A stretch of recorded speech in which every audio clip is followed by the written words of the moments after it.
We start tonight with another person dying on Kern County roads overnight during a possible street racing event. BPD says a pedestrian was hit and killed near Chester Avenue and Columbus Street just before 8:30 p.m. on Thursday.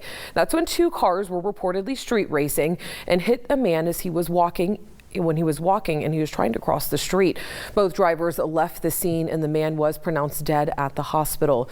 The car that BPD says hit the man is described as being a white compact car, and an investigation is underway. But as we reported before, crashes and deaths related to street racing remain an ongoing concern here in Kern County.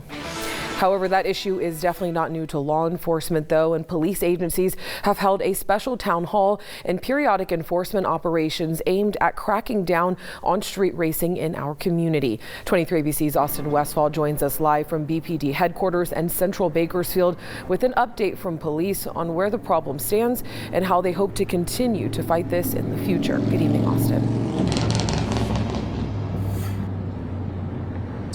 Yeah, Alex, street racing is something that BPD keeps pretty close tabs on. It's not only because of the street racing, like the unfortunate situation you saw in that first story, but also because street racing tends to have strong correlations to other things like illicit substances, illegal firearms, and alcohol-impaired driving.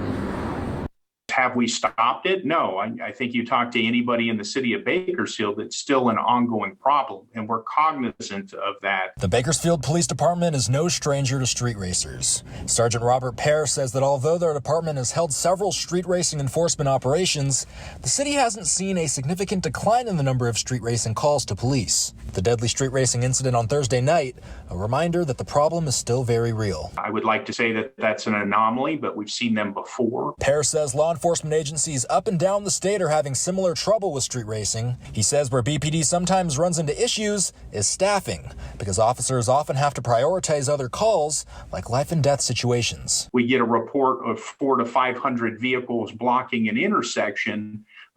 Sending two cop cars there, there's not exactly a respect for law enforcement. It's not going to have a noticeable impact. Pear says the department is coming up with strategies that will impact situations like that.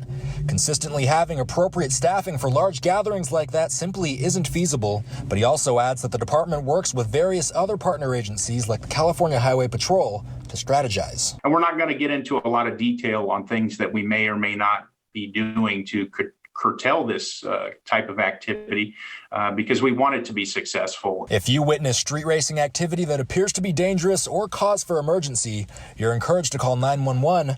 According to Pear, though, police resources would be better served if the problem is more of an annoyance. I live in Bakersfield. I hear the same things that people complain about. However, we would encourage you to use the non-emergency number. Now that non-emergency line is 327-7111. BPD says that the pandemic has also affected some of their street racing responses because they say that they were initially looking at opening up some raceways, allowing some of these groups to gather there instead of on Bakersfield streets. They said the pandemic has disallowed any large gatherings from happening, so those plans had to be put on pause. For now, though, in Bakersfield, Austin Westfall, 23 ABC, connecting you.